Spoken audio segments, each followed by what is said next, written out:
Chilli chicken யாருக்கு தாங்க பிடிக்காது? குட்டீஸ்லேருந்து பெரியவங்க வரைக்கும் எல்லாருக்கும் ரொம்ப பிடிக்கும். ஆனால் அதை கடையில் வாங்குகிற பவுடர் போட்டு செய்யும்போது வயிறெல்லாம் ஒரு எரிச்சல், அதனாலேயே பயமாக இருக்குதுன்னு சாப்பிட மாட்டேங்கிறாங்க குட்டீஸு. அதனால் நான் வீட்டிலையே இன்றைக்கி பவுடர்ஸ் எல்லாம் போட்டு மிக்ஸ் பண்ணி செஞ்சு கொடுக்கலான்னு இருக்கேங்க. இது எப்படி செய்யலான்னு பார்க்கலாம். வணக்கம்ங்க, நான் மஞ்சு. அதுக்கு தேவையான பொருள் பார்த்துக்கிறேன். கார்ன்ஃப்ளவர் 2 டேபிள் ஸ்பூன் போட்டுக்கிறேன். மைதா 2 டேபிள் ஸ்பூன். அரிசி மாவு, இது கடையில் வாங்கின அரிசி மாவு தாங்க. அது 1 டேபிள் ஸ்பூன் அளவுக்கு போட்டுக்கலாம்.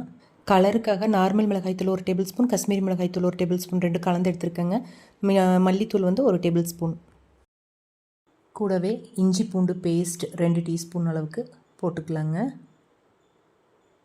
முட்டை 1 வேணும். அதுக்கப்புறமா இப்போது chilli sauce 1 teaspoon, tomato sauce 1 teaspoon, உப்பு தேவையான அளவுக்கு போட்டுக்கலாங்க.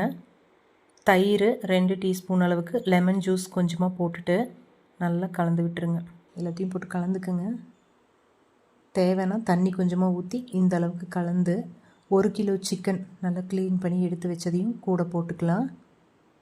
நல்லா இந்த மாதிரி ஒரு பெரட்டிட்டுங்க. ஒரு மூடி போட்டு ஒரு அரை மணி நேரம் ஊற வச்சுருங்க. இப்போது நான் தேங்காய் எண்ணெய் தாங்க எடுத்திருக்கேன். எண்ணெய் நல்லா மீடியம் ஃப்ளேமில் வச்சு நல்லா சூடானதுக்கப்புறமா ஒரு பீஸாக போட்டு எடுக்கலாம். இந்த லெக் பீஸ் குட்டி பையனுக்கு எப்போவுமே லெக் பீஸ் தான் பிடிக்கும். அதனால் அவனுக்கு ஒன்று தனியாக வாங்கிட்டு வந்தாச்சுங்க. எல்லாத்தையும் இதே மாதிரி போட்டு மீடியம் ஃப்ளேம்லேயே வச்சு பொரிக்கணுங்க. இல்லைன்னா மேலே எல்லாம் செவந்து வந்துடும், உள்ளே வேகவே செய்யாது. இந்த மாதிரி எல்லாம் பீஸ் போட்டுட்டு நல்லா கலந்து விடுங்க. திருப்பி விடணும். அந்த குட்டி பீஸ் எல்லாமே கொஞ்சம் சீக்கிரமாக வெந்துருங்க. லெக் பீஸ் கொஞ்சம் லேட் ஆகும்.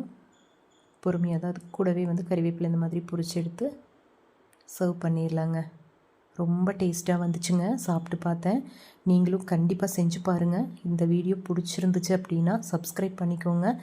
பெல் ஐக்கானை கிளிக் பண்ணிட்டா அப்போவே உங்களுக்கு நோட்டிஃபிகேஷன் வரும். லைக் பண்ணி, ஷேர் பண்ணி, கமெண்ட் பண்ணுங்கள். மறக்காமல் இந்த ரெசிபி எப்படி இருந்துச்சுன்னு எனக்கு கமெண்ட் பண்ணுங்கள். தேங்க்யூ.